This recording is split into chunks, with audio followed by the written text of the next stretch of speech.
Se pretende apoiar nosso canal e ajudar na geração contínua de conteúdo para você, é fácil. Basta visitar o link da lojinha na descrição sempre que precisar comprar algum produto. Com esse gesto simples, você estará oferecendo um apoio valioso.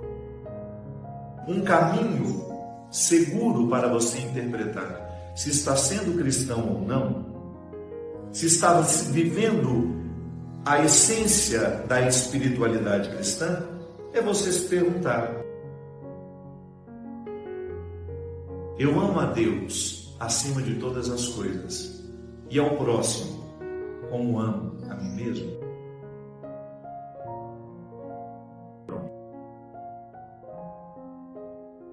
Eu sei que nós temos muitos escritos, você tem a Bíblia, que é um livro extenso, muitas regras, aliás, muitas regras do Antigo Testamento que foram reinterpretadas por Jesus e que, lamentavelmente, às vezes nós encontramos cristãos nos dias de hoje querendo ressuscitar as leis do Antigo Testamento que Jesus, de alguma forma, já superou. Claro, intencionados, querendo, de alguma forma, encontrar na Sagrada Escritura um fundamento para seus ódios, para suas intolerâncias, tá? Aliás, o Padre Léo, o sábio Padre Léo, dizia muito isso. Na Bíblia você encontra textos que justifiquem até o assassinato. Se você quiser assassinar alguém e dizer que estava na Bíblia, está lá, você encontra textos para isso. Então nós, muitas vezes, ficamos perdidos sem um entendimento claro do que significa hoje, se eu quiser dizer ao mundo que eu sou cristão, terá de amar a Deus acima de todas as coisas. Nossa. Coisas são essas. Tudo. Não tem exceção. Sua casa, seu dinheiro, sua família. Ser responsável, depois eu vou dizer por que é responsável. Que eu sei que muita gente, irresponsavelmente, em nome de uma missão, largou a família para segundo plano e foi viver as coisas da igreja. Isso acontece muito. É numa outra dimensão. Não é largar a responsabilidade de cuidar da família e ficar mais lá enfiado dentro da igreja do que cuidando das coisas de casa. Não é isso. É aqui dentro que a coisa acontece. Amar a Deus acima do emprego que a gente tem, do sucesso que a gente faz, da carreira que a gente construiu. Mas isso parece muito teórico e difícil, não é não? Você tem como valorizar a sua carreira, por exemplo, o sucesso que você faz, colocando Deus acima de tudo isso. É só compreender que tudo isso que você alcançou não foi por méritos somente seus. Quem lhe deu essa capacidade? Você desenvolveu as capacidades, mas quem lhe deu na origem? Recebeu dos seus pais. Quem deu a seus pais? E aí você chega numa eterna busca deste Deus que nos sustenta em tudo. Sim, amar a Deus sobre todas as coisas significa você firmar dentro de você a consciência de que tudo que você faz de maravilhoso, de impecável, do ponto de vista humano, aquele momento em que a sua humanidade esteve absolutamente livre de tudo que é mesquinho em você, isso é dom de Deus. Isso é Deus plenamente manifestado em nós. Então a pessoa que canta maravilhosamente bem, ela canta sabendo que aquele canto, que aquela capacidade de cantar, muito embora tenha sido desenvolvido por meio de aulas e esforços, é um dom divino que ela carrega. Isso nos coloca numa humildade, numa simplicidade, inclusive na lida com as pessoas. Quem tem essa consciência dificilmente se reveste de prepotência e de arrogância. Porque sabe que toda a grandeza que ela pôde alcançar como pessoa tem a sua raiz, tem a sua origem em Deus. É Deus quem me sustenta, é Deus quem me dá os dons. Então eu amo a Deus acima de todas as coisas assim, consciente que até no momento, como dizia Santo Agostinho, ele falava isso de maneira linda, simples e sofisticada ao mesmo tempo. Quando o coração humano se sente com capacidade de reconhecer o erro que cometeu, ele já está sob o influxo da graça divina. Até para você reconhecer que errou, Deus tem que ter dado um movimento inicial. Eu, por mim mesmo, não sou capaz de reconhecer o meu erro. Eu não reconheço o meu erro por quê? Meu orgulho me comanda, eu tenho dificuldade de reconhecer que sou frágil. Então, quando eu sou capaz de reconhecer que errei, é porque a divindade que me habita está me comandando. Então Deus está acima de todas as coisas. Eu tenho consciência de que tudo aquilo que a minha inteligência me proporciona só é possível porque Deus me deu a inteligência. Então você coloca Deus antes de todas as situações. Não é que você seja uma marionete que Ele comanda. Não, você tem livre-arbítrio. Você tem inclusive livre-arbítrio para decidir se vai desenvolver suas capacidades ou não. Essa semana eu pensei muito sobre isso. Inclusive fiz um post aqui no Instagram. Eu refleti sobre as potencialidades, o potencial que existe no meu corpo, o potencial que existe na minha mente, que eu posso desenvolver ou não. Observe uma criança. A criança é naturalmente elástica. A criança não tem dificuldade com as articulações, a não ser que ela tenha uma doença. Se ela é saudável, ela tem habilidades, ela tem facilidade de movimentos. Mas à medida em que a gente vai vivendo, se a gente não estimula o potencial do corpo, esse potencial vai ficando adormecido. Eu posso muitas vezes ter uma conduta em que eu não tenho tempo para o cuidado do corpo. A minha falta de cuidado com o corpo vai fazer com que ele engorde, com que ele acumule gorduras dentro das artérias,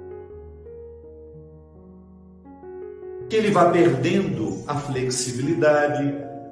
Eu estou neste momento da minha vida, vou confessar para vocês, readquirindo a flexibilidade do meu corpo, que eu fui perdendo com o tempo, que eu fui perdendo com a rotina. Tente ficar de cócoras, sem segurar em nada, sem medo de errar. 90% das pessoas não conseguem mais, porque não é uma posição que nós fazemos mais. Nós fomos criando facilidades. O nosso carro, ele é adaptado para te dar muito conforto, para você usar menos os esforços. Só que isso tem um custo. Nós vamos perdendo flexibilidade, nós vamos ficando enrijecidos.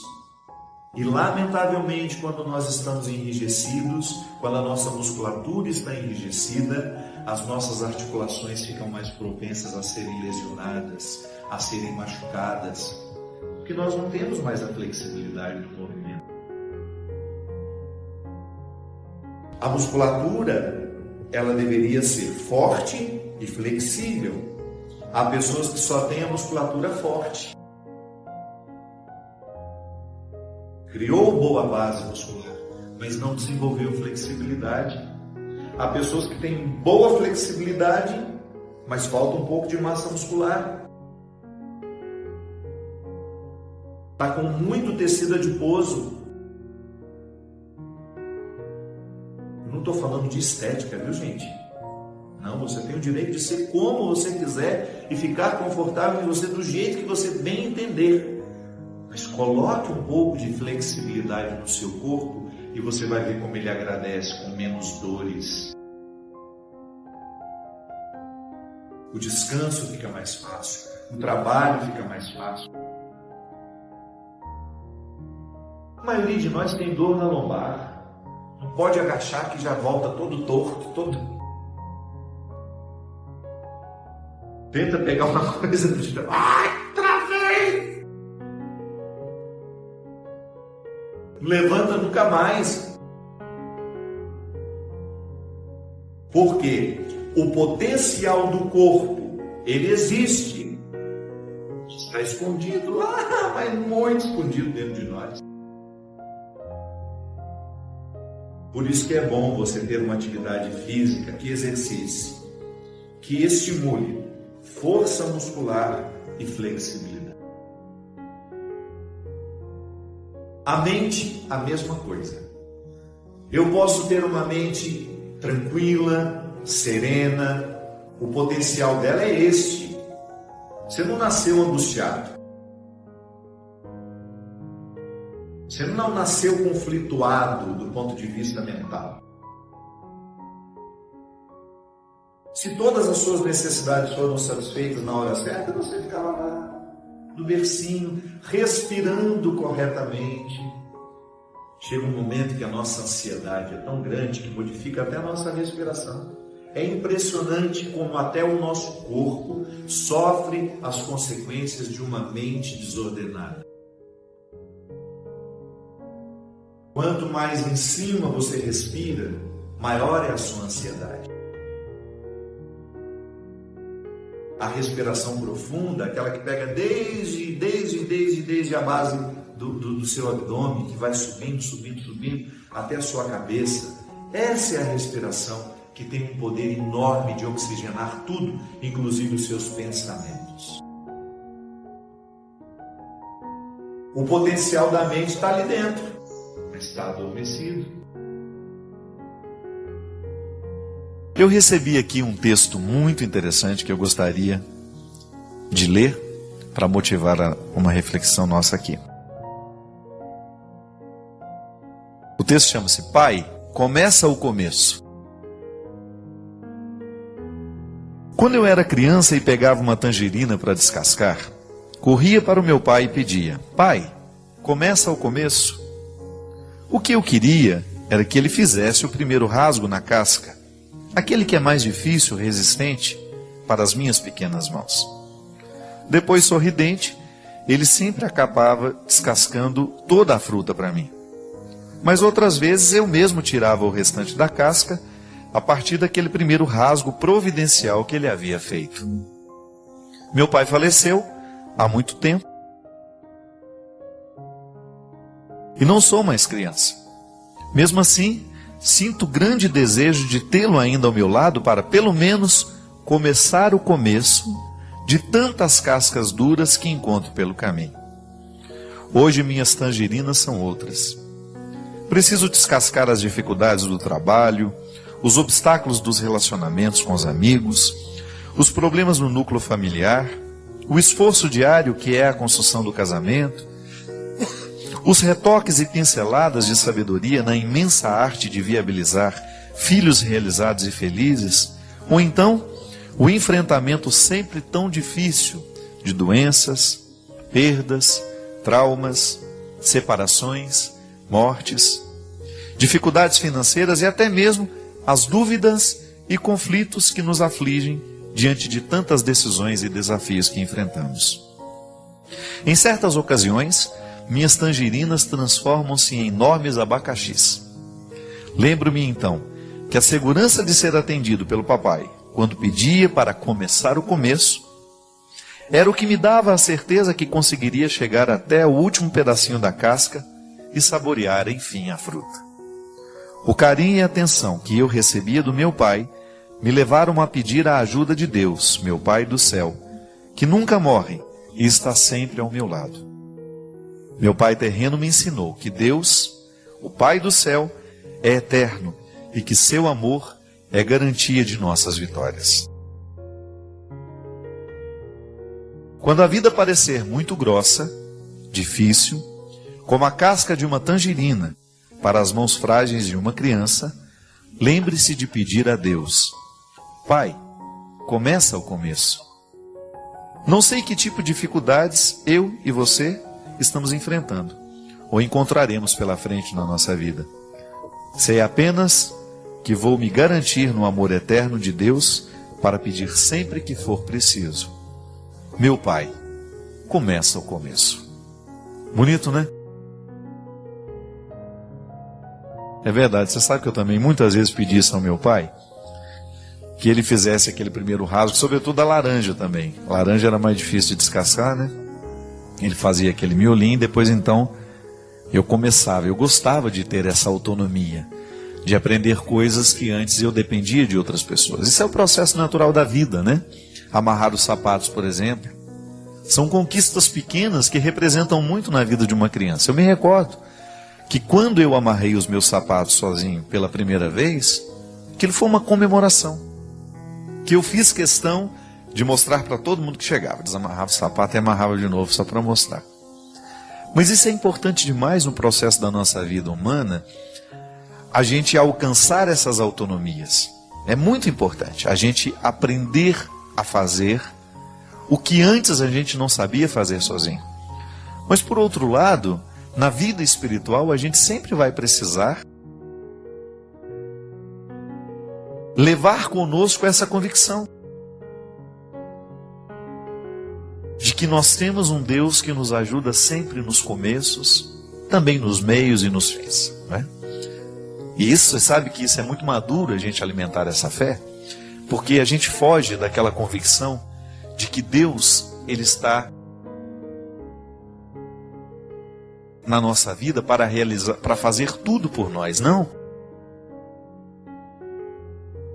Acreditar, a partir dessa metáfora bonita da mexerica que precisa ser retirada o primeiro pedaço da casca para depois a gente conseguir tirar tudo sozinho, é importante porque nós vamos professar uma fé madura que nos ensina que Deus não tem a obrigação de viver a nossa vida por nós, é responsabilidade nossa.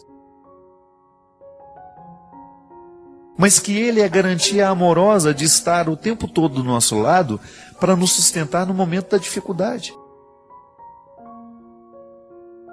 Sabe, minha gente, a fé, ela funciona como esse amparo espiritual que nos ajuda a dar conta da vida, que nos ajuda a articular aquelas situações tão difíceis, porque a fé em Deus nos dá uma nova visão das coisas, não é? Deve ser muito difícil não crer em Deus e enfrentar problemas, por exemplo. A quem eu vou recorrer no momento da minha fragilidade? Não é? Claro, existem as situações humanas, mas o ser humano, ele tem sempre dentro do coração essa lacuna que o ser humano precisa sempre de ter alguém que é superior. Isso não é uma neurose, não. É bom você saber que alguém é maior que você. Isso para a criança é tão necessário, né? O meu pai cuida de mim, o meu pai é mais forte. Meu pai é muito mais forte do que eu. Quantas vezes a gente se orgulhava de dizer isso, né? Não era uma vergonha para a criança. Meu pai é muito mais forte.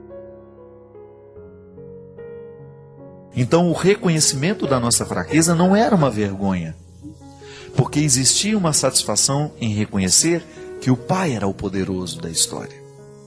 E que estar sob aquela proteção era um aconchego, era aconchegante. A fé faz a mesma coisa conosco. Eu luto o tempo todo pela minha autonomia humana, pela minha capacidade de resolver as minhas dificuldades, os meus problemas, mas em nenhum momento eu dispenso o amparo de saber que Deus está comigo. Que Deus me auxilia nos começos difíceis, que Deus me ampara nos momentos da minha luta, que Deus me ajuda a conduzir e a encaminhar as situações mais delicadas da minha vida. Domingo agora, por exemplo, eu tive a oportunidade de conhecer uma senhora que veio nos bastidores do acampamento. Eu já tinha conhecido o filho dela no aeroporto por acaso. Ele estava com a esposa e ele me falou assim: Padre Fábio, estou muito emocionado de encontrar o senhor aqui, porque o senhor não sabe o quanto que o seu programa foi importante na vida da minha mãe, no momento em que nós precisávamos sepultar o nosso irmão. O meu irmão morreu num acidente muito trágico, e a minha mãe, no dia em que nós estávamos sepultando o meu irmão, o senhor estava no programa do Fausto, programa da Rede Globo, fazendo um programa especial do Dia das Mães. Naquele dia o meu irmão havia sido sepultado. E as suas palavras naquele momento para minha mãe serviram de conforto e de um início de retomada daquele momento difícil para o início de uma cura que minha mãe está vivendo até o dia de hoje. E aí eu tive a alegria, eu falei para ele: então quando for a canção nova, faço questão de conhecer a sua mãe e leve para eu estar com ela. E essa senhora estava lá, muito rapidamente, porque os bastidores do acampamento são sempre muito cheios, né?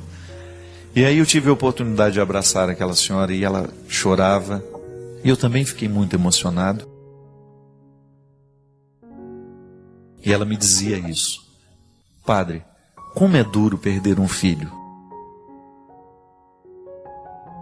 Como é difícil a gente sepultar a carne da nossa carne. Essa inversão das coisas, né? E ela falava assim: mas eu tenho permanecido de pé, eu tenho dado conta, apesar do sofrimento terrível que eu vivo todos os dias, porque eu creio em Deus.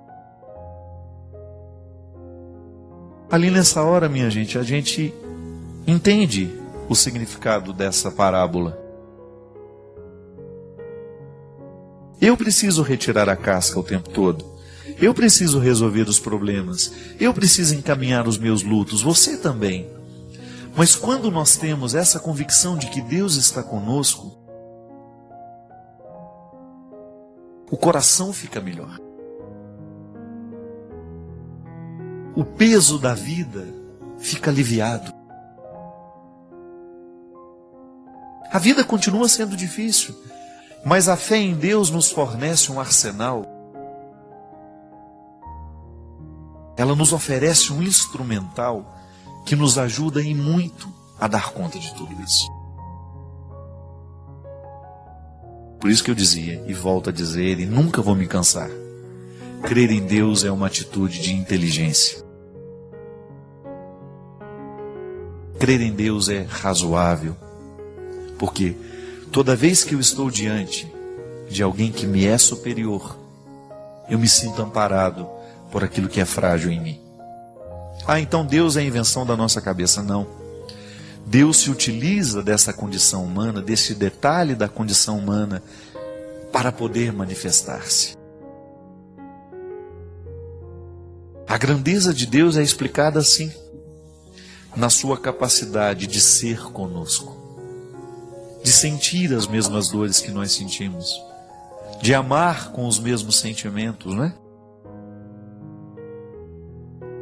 De passar pela nossa história a partir dos significados que são próprios da nossa vida. E eu tenho visto em tantos lugares do mundo essa ação de Deus, segurando, levantando, dando sustento ao coração que está fragilizado. Se acontece com os outros, pode acontecer conosco também, não é verdade? E é por isso que a gente precisa crescer na fé.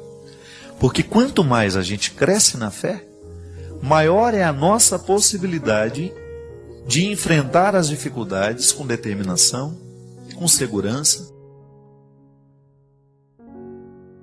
Maior é a nossa capacidade de adentrar os territórios da sabedoria, que são tão difíceis de serem conquistados. Eu costumo dizer que os territórios da inteligência não são difíceis de serem conquistados. Basta um exercício mental, escola, estudo, dedicação, e você vai desenvolvendo a sua inteligência naturalmente. Agora, os territórios da sabedoria,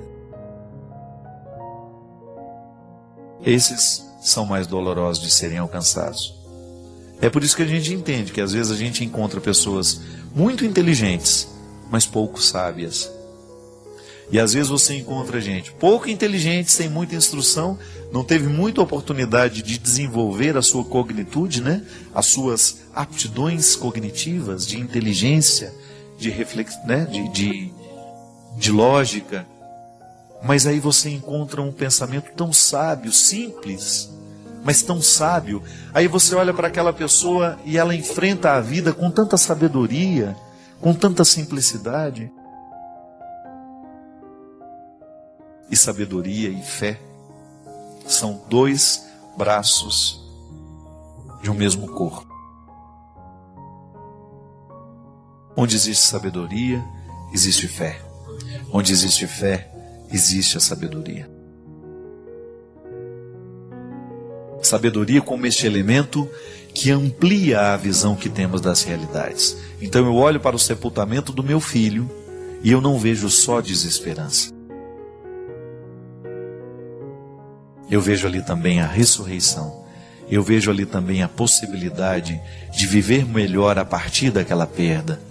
Ao perder, eu descubro um novo jeito de olhar para aquilo que eu ainda tenho, para aqueles que estão ao meu redor.